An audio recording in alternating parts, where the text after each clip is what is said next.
Okay guys, it's Shayla here from Flair for Thrifting, and since my last video sucked, I'm going to make a good video today. Not sure how I'm going to get there, but it will be done.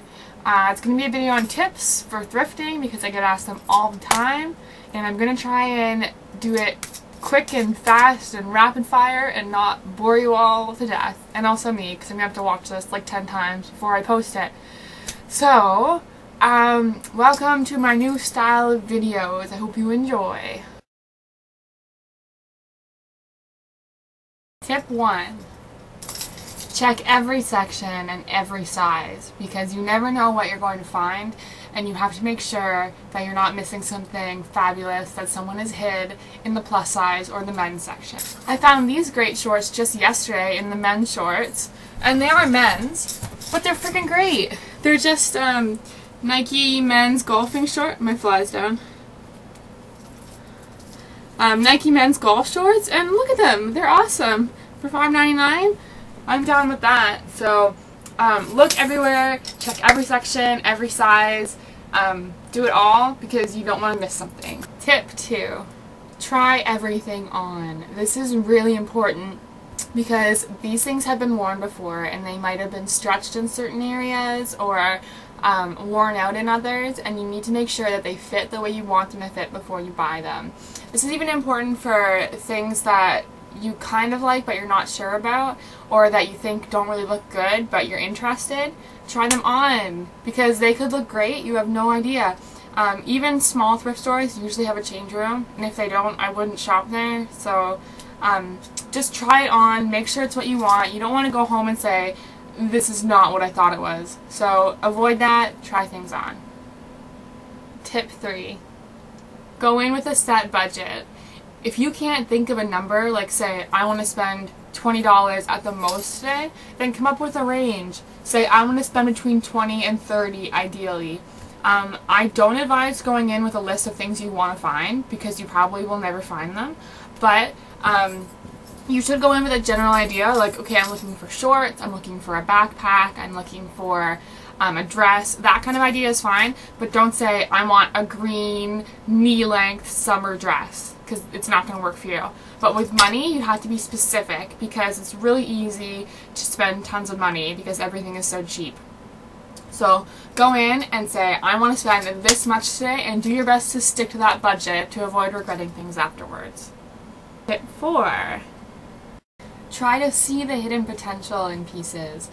There are lots of items that the average person would just walk by and think nothing of, but you need to look at it and say, what can I do with this? It's so easy to alter things, and I mean, some things just need to be repurposed. Like, you could wear a really long skirt as a dress, just pull it up. So you just need to look at things, or even seeing like a beautiful piece of fabric, and it's a really large piece, well, saying I could use this and take it apart and make something else out of it. So just do your best to try and see what each piece has to offer for you. Tip 5. Be creative. You will get so much more out of thrifting and saving money if you are creative. You can do this by learning basic sewing techniques. It's really easy to turn a pair of shorts into a skirt, to turn a pair of bell-bottom pants into a skinny leg jean, to shorten hems, to bring in seams. It's easy. You just need to learn a couple basic stitches and kind of get used to them. So that will help you be really creative, but it's also about, like I just said, envisioning things and imagining what you could do with them. And you don't need to learn how to sew.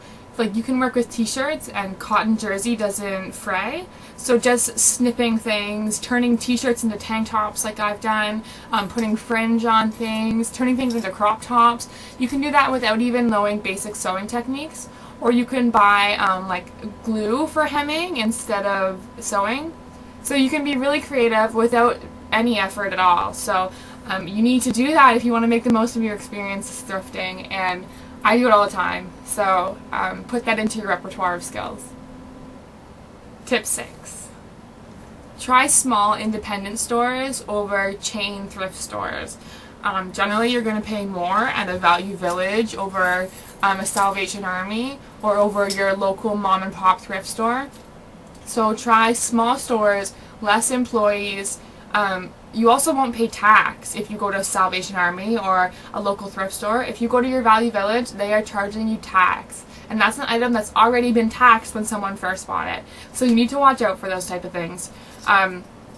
The smaller chains generally have less to offer. They have smaller stock and they have less available at one time. But they're hardworking people and they refresh their stock all the time. They're passionate about their clothing and they're so willing to help you. So if you can, do your best to avoid the big chain stores and go to your small little independent stores. You'll save lots of money and you'll have a way better experience. Tip 7. Don't overpay for an item. As you start to thrift more, you'll start to set limits for yourself and kind of guidelines for how much you want to pay. For me, my price is $1. I try and pay as close to $1 as possible for almost every piece, but I have different limits for different items. I'll pay probably close to $7 or $10 for a nice dress that I like, and I'll pay $3 to $5 for a shirt I like, but my ideal is $1. The tip here is don't overpay. So if you're really upset that something you want to buy is $5 too much, leave it behind. It wasn't meant to be. You'll find something else. It's clothing, you know? Like, there are other things to worry about than overpaying for clothing. So leave it behind. Find something else. Like, just don't bother. Tip 7. This tip is very related to the last one, and it's don't pass up something that you're going to regret. So if you see something you love and it's overpriced and you follow my last tip and leave it behind and you know you're going to regret it, buy it.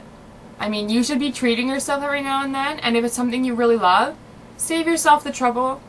You won't even remember those extra couple bucks, so buy it. Tip 9. This tip is to visit your stores regularly. Check back on a regular, consistent basis.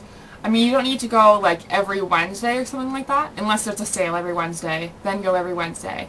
But I mean, check in like once a month, once every 2 weeks, kind of as you think of it, because they change their stock all the time, and you want to know what's new and what's great, and you don't want to miss out and have someone else take it. They also usually mark down if things have been there for a long time, so keep your eye on items. Tip 10. Wash everything you buy. I can't tell you enough, wash everything. I am bad for this. I don't always wash things because I am lazy and want to wear my clothes without washing them.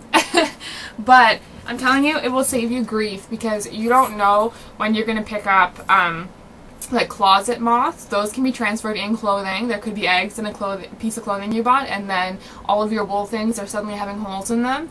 You want to watch out for that, so wash those for those reasons. Also, bed bugs. That's an epidemic, especially right now in Canada, and they can easily be tracked in on clothing.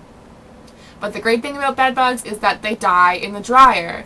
So, you're in luck. When you buy your things, wash and dry them. So hard. Some things are dry clean only. You can steam them. You can even like freshen them up with hanging them outside or something. There are different ways you can do it if you're kind of in a bind for what kind of fabric it is or if it's a delicate item. But it's important that you wash things because you don't want to pick up other people's bugs or germs or anything.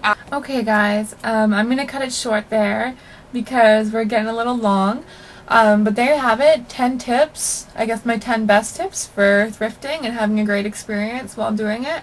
So I hope you enjoy, and please follow my blog, tell your friends, watch my videos. I really appreciate all the support, and I'm going to keep making videos for you guys, so I will see you again soon. Happy thrifting!